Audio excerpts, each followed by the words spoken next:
Back. This is Mike from Digital Offensive, and you're watching my Path to OSCP series. Today is day 90 of 90, and as of right now, my lab has expired. What does that mean? Well, it means I have no more lab time. I got through 99.5% of the lab of public networks, I will say. Someone pushed me today to try to complete Ghost. I went back in, looked at Ghost, learned a couple of new things about it. Very interesting. I probably would have never really thought about it and how to go about it if I wasn't really pushed to go back and double check some things that I wasn't really sure about in the past. So I definitely learned some additional information about it, which was great.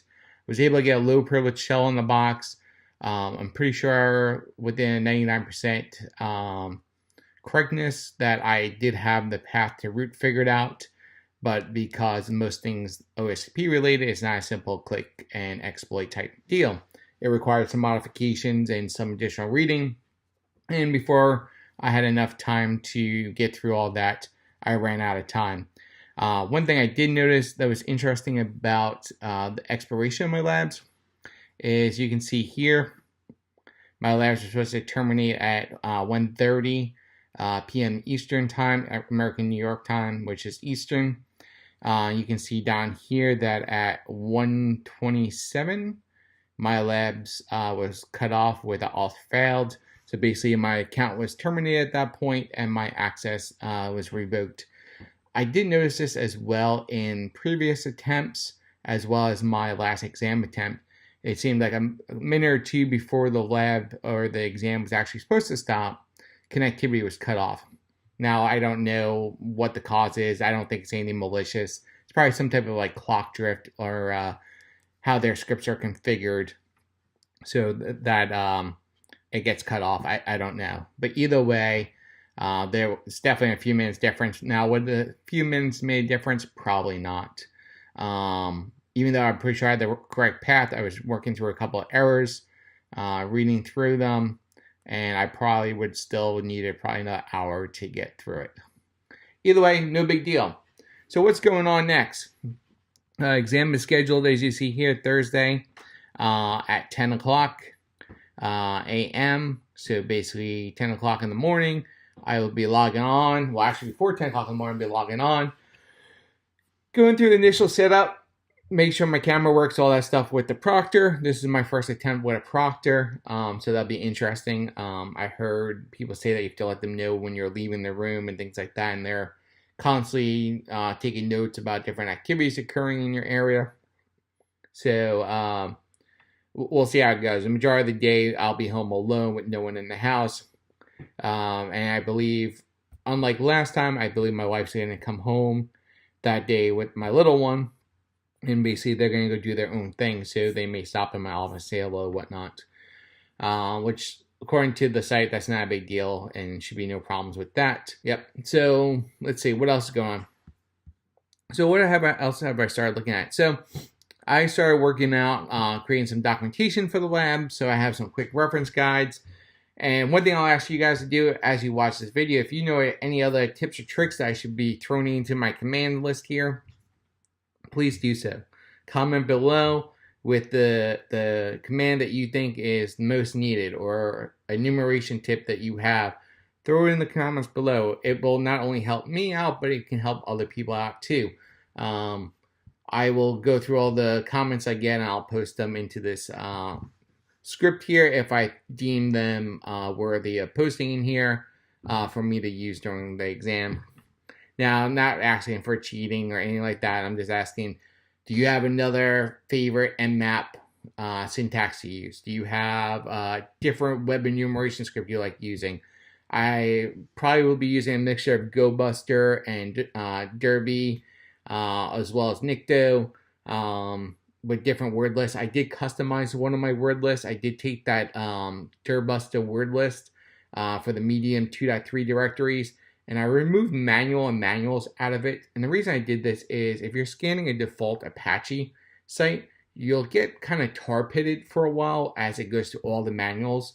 So to speed up that process, I removed them out. I made a copy of it in case I do need to scan a site that may have manuals as a legit site. But I did that to try to save some time and take out a lot of the noise. I found that very helpful for a couple boxes in the labs as well as on Hack the Box, being able to detect services that are running in areas that you would never thought about looking at because it looked like a default Apache install, and when you did the scanning, you were hitting all the default Apache directories, and it was just taking forever to get through. So I found that to be very helpful. A little trick. Some SMB enumeration. As you guys know, I like this SMB ver. Doesn't work on every single box, but it's for a quick win if that's possible. Highly doubt you can have anything quick like that on the OSCP actual exam, but in the labs that was very helpful and definitely filled in a gap where enum for Linux was no longer working. SMB checks, making sure that we are checking for SMP checks, making sure that we're checking for UDP. In our scanning, don't forget there is TCP and UDP. A lot of people scan for TCP. I used to love watching on Hack the Box, everyone complaining, oh, I can't find nothing open. Well, the box only had UDP open. Did you scan for that? Oh, what's UDP? Well, make sure you guys are scanning for everything you need to be scanning for. What else do I have here? Create a little template here so I can start documenting my notes as I go through the boxes. And basically, I'll create one for each box there is. And really, all this is doing is reminding me of the key items I need to document for each box. And not only that I need to document screenshot-wise, is anything you're doing needs to be repeatable. So your executive summary in your report, that's going to be your high-level fluff. So-and-so did XYZ, and by doing XYZ, they compromised this. Now, that's all. Down in your actual technical part of your report, you want to be able to have a repeatable process where they're able to log in and repeat your commands, basically, and execute those attacks. Something I always tell my testers when we're doing is make sure that they're going through that process and making sure it's a repeatable process for others to be able to follow along. The last section I document here is around the buffer overflows. Now, I put a lot of notes here, and most of these are not even needed. The buffer overflows in the OSCP course material is very straightforward. If you're looking for a great video on a very similar box to the course material, BrainPan from over on VulnHub, I did a video of about that box. I'll link in this video. But BrainPan, its buffer overflow was within a 95-96% similarity to the one we do in the labs. Now, there's other ones out there you can look at. You can look at Vuln Server, SL Mail. There's a couple other services out there, like Hack the Box type services that have different buffer overflows you can look at. But it's a very simplistic buffer overflow. And if you're doing your OSCP and you have the course material, make sure you look at things around video 52 or 55 starts the buffer overflow. So if you're looking to get a recap of that, to go back through it, watch those videos as well, or take a look at my BrainPan video.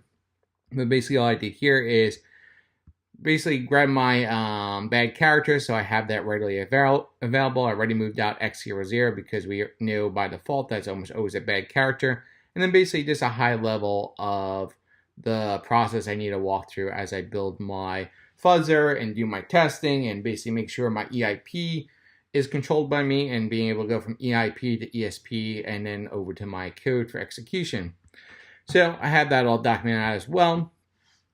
So with that being said, my next steps, as I said, basically just take the rest of the day off, get this video uploaded to you guys. Thank you for everyone who's been watching. I'm still going to be providing videos after the OSP, pass or fail. If I pass, I'm definitely going to be moving on to other topics. And even if I pass, or even if I don't pass, I'm going to be moving on to other topics as well. Try to get some more technology ones in here, more technical based videos, especially since I'm going to be studying for my GX Pen right after the OSCP. I need to get that done. So hopefully I'll get some videos shot around buffer overflows. It's something that's really interesting to me and something that is definitely out of my normal day job. So it's definitely a challenge and something I'm definitely interested in continue learning about. With that being said, thank you guys for subscribing. Look forward to future videos coming out.